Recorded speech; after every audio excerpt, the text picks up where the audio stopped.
विष्णु पुराण की कथा आप श्रवण करेंगे तो उसमें वर्णन किया था कि घर में जो दिया होता है वो दीपक भी कोई साधारण नहीं होता,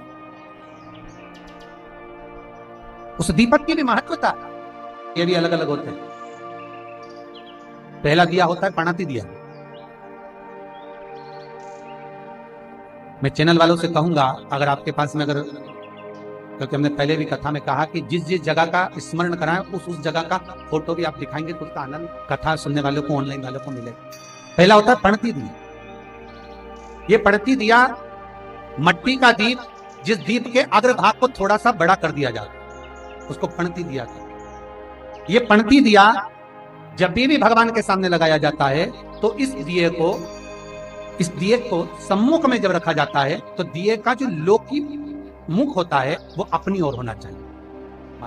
पणती दिए की जो लो है, बाती है, उसका मुख अपनी ओर होना चाहिए। विष्णु पुराण कहती है अगर इस दिए की बाती भगवान की ओर रहती है तो हमें तपन की अनुभूति होती, पर इस दिए की बाती जब हमारी ओर होती है तो हमारे शरीर में कोई बड़ी बीमारी आने वाली होती है तो वो कट जाती। विष्णु पुराण में दूसरा दीप कहा गया है निरंजन। विष्णु पुराण में दूसरे दीप का वर्णन निरंजन। जिस निरंजन दीप में महाराज आपने देखा होगा डमरू जैसी आकृति होती है। अगर चैनल पे कथा देख रहे होगे तो इनके पास में अगर होगा तो अवश्य दिखाएंगे। निरंजन, इस निरंजन दीप में डमरू की आकृति होती है, रखने का भाग और ऊपर का भाग इस तरह से, और ऊपर उसमें दिए लगाए के लिए बाती का स्थान रहता है। किसी किसी में 5 कंगूरे होते हैं, किसी किसी में 6 कंगूरे होते हैं। इसको निरंजन दीप है। महाराज विष्णु पुराण के 5वें अंश में लिखा गया निरंजन दीप भगवान के सम्मुख में राइट भाग में लगाया जाता है। भगवान का जो स्थान होता है, भगवान का जो मंदिर होता है, भगवान का राइट आपका होगा लेफ्ट। ठीक है, आप भगवान के सामने बैठोगे तो भगवान का राइट आपका लेफ्ट।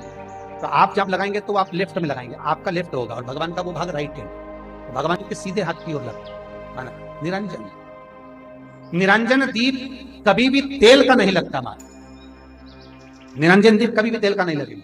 हाँ, ये हो सकता है कि बटी निरंजन जो दीप होता है उसमें तेल डाल सकता है। बटी निरंजन दीप जो होता है उसमें कंगूरे नहीं होते। बटी निरंजन दीप केवल गोल होगा, ऊपर से डमरू जैसी आकृति होगी, डमरू जैसा ऊपर से, उसमें कहीं कंगूरे नहीं होंगे। महाराज अगर आप चैनल पर देख रहे होंगे तो बटी निरंजन दीप का भी वर्णन आपको दिखाया जा रहा होगा। बटी निरंजन जो दीप होता है वो केवल डमरू की आकृति में होता है, उसमें कोई कंगूरे नहीं होते। पर निरंजन जो दीप होता है उसमें कंगूरे होते हैं। तो जो निरंजन दीप होता है उसमें कभी तेल नहीं डाला जाता। निरंजन दीप को हमेशा घृत से ही लगाया जाता है। और बटी निरंजन जो दीप होता है उसमें आप तेल डाल सकते। बटी निरंजन दीप जो लगाएंगे वो तेल का लगा सकते, पर निरंजन में कभी तेल नहीं डाला जाता। क्यों नहीं डालते? विष्णु पुराण कहती है निरंजन दीप के अंदर अगर तेल की बाती लगाकर लगाया जाता है तो 1 रुपया कमाते हैं, 1.25 रुपये खर्च होगा। घर में 10 लोग भी कमा कर लाएंगे तो पैसा नहीं दिखेगा, घर में रुपया टिकता नहीं। अर्थात निरंजन दीप में आप तेल की बाती लगा रहे हो, ये सिद्ध हो चुका। अब अगर आप यही बात किसी जगह पर पूछोगे, किसी आचार्य से पूछोगे हमारे यहाँ ऐसा हो रहा है, तो वो कहेगा तुम्हारी गृहदशा खराब हो रही है, तो उसने अंगूठी पहना दी। अंगूठी पहनाने के बाद भी घाटा खा गए। फिर पूछोगे महाराज हमने तो अंगूठी पहनी, नीलम पहना, पुगराज पहना, ये पहना, वो पहना, आराम नहीं लगा, तो कहा तुम्हारे यहाँ वास्तु का दोष है। वास्तु भी सही करवा लिया, उसके बाद भी सुख नहीं मिल रहा। अर्थात आपके दिए में जो आप बाती लगा रहे हो उसमें कुछ कमी है, उसको पहचानो। चतुर जो डॉक्टर होता है वो जरा सी देर में पकड़ लेता है कि इसको प्रॉब्लम हो क्या, और नहीं तो कहेंगे जांच कराओ, ये जांच वो जांच, और मालूम पड़े कुछ निकलेंगे, फिर भी शरीर में कष्ट का कारण क्या वो मतलब आप 1 रुपया कमा रहे हो, 1.25 रुपया अगर खर्च हो रहा है तो निरंजन जो दीप है उसमें तेल की बाती लग रही है, ये पक्का, ये पक्का। मतलब घर में पैसा टिक नहीं, पैसा आ तो बहुत रहा है, बहू भी कमा रही, बेटा भी कमा रहा, दुकान से भी आ रहा है, किराए से मकान भी चल रहा है, वहां से भी बहुत कुछ आ रहा है, पर आखिर पैसा दिखता क्यों नहीं है? आया लाख रुपए रात को आए, 2-3 दिन में चले गए, बची नहीं कुछ। पत्नी के पास बेचारी वो माई के सल्ला के जोड़ के वो तो बताती नहीं, अच्छा थोड़ा सवाल, पर कमाई का धन नहीं दिख रहा।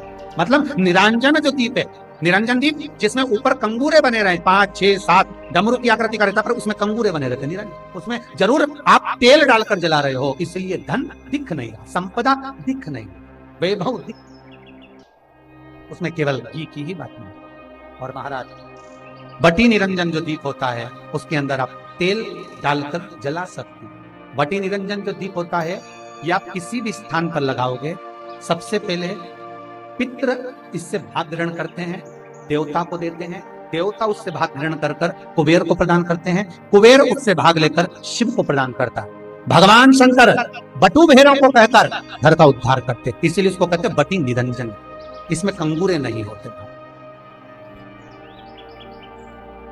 बटी एक कुबेर निरंजन भी होता है, दिए में स्टैंड होता है, पकड़ने की जगह होती है, आगे उसमें चोंच लगी रहती है, उसको कुबेर निरंजन दीप कहते हैं। कुबेर निरंजन दीप महाराज जब भी जलाया जाता है, इस तरह का दिया अगर किसी के घर में हो कुबेर निरंजन, जिसमें स्टैंड होता है, ऊपर होता है, थोड़ा लंबा होता है, आगे लंबाई निकली रहती है। कुबेर निरंजन टीवी पर आप दर्शन कर रहे होंगे, तो कुबेर निरंजन जो दीप होता है उसमें आगे भाग लंबा रहता है और पकड़ने का स्थान होता है। तो कुबेर निरंजन दीप घी का लगाओ चाहे तेल का लगाओ, उसमें लौंग या काली मिर्च, काली तिल या चावल, पूजन वाली जगह में जो चावल रखे उसका 2 दाना चावल का या फूल की पत्ती कुछ भी उस कुबेर निरंजन दीप में डालना जरूरी होता है, जिससे हमारे घर में भंडार सदा भरा रहे।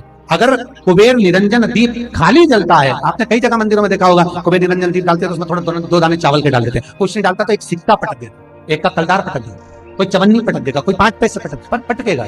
कुबेर निरंजन दीप खाली नहीं, समृद्धि दे महाराज, आनंद की अनुभूति कराएगा, सुख को दे। मट्टी के जो गोल दिए होते हैं, माटी के महाराज, इन गोल दिए का जो प्रमाण हमारे यहाँ शास्त्र कहता है, ये चहुं दिशा को सुख प्रदान करने वाला। इसकी बात ही आप कहीं पर भी लगा सकते, किसी भी स्थान। आटे का जो दिया बनाते हो घर के अंदर, कभी आपने पूजन करी होगी तो आटे के दिया बनाओगे। अभी आप वैकुंठ अपने कार्तिक पूर्णिमा के दिन विसर्जन करने जाओगे, घाट पर लगाने जाओगे आटे का दिया, तो आटे का जो दिया लगाते हैं, इसकी बाती हमेशा याद रखो कि अगर 4 दिए लगा रहे हो तो चारों दिशा में बाती होना चाहिए उसकी, मतलब बाती एक ही रखो पर 4 दिए को 4 दिशा की ओर निर्मित कर रख दीजिए। उसका आटे के दिए में कभी भी चोंच नहीं बनाना चाहिए, अर्थात बत्ती रखने की जो चोंच होती है आटे के दिए में कभी नहीं बनाना, बिल्कुल गोल बनाना चाहिए और उसको फिर विसर्जन की ओर आप लेकर जाओ या देवता की ओर लगाओ, जहां लगाना है, पर उसमें चोंच नहीं होनी चाहिए। जिस आटे के दिए में चोंच बन जाती है उसको बलि का भाग ग्रहण करने वाले देव उसको प्राप्त कर दो, तो उसका पुण्य हमारे खाते में नहीं है। इसलिए आटे का दिया जब भी लगाए संपूर्ण गोल। तो महाराज हमारे यहाँ श्रीमद् भागवत कथा और कार्तिक का जो महत्तम करा है, कार्तिक का महत्तम जो वर्णन कर, माता रुक्मणी ने माता के कहने पर आज जो दीप दान करा और मां से पूछा मैं जो मांगूंगी मिलेगा। हाँ, रुक्मणी जी ने उसी समय निवेदन कर दीप दान करते समय माता की साक्षी ने कहा कि देवर्षि नारद से जो मैंने प्रसंग सुना है भगवान कृष्ण का, उस कृष्ण को मैं अपना बनाऊंगी, बस यह। और रुक्मणी को कृष्ण मिले, जिस दामोदर का उन्होंने स्मरण करा था वो दामोदर उनको नहीं।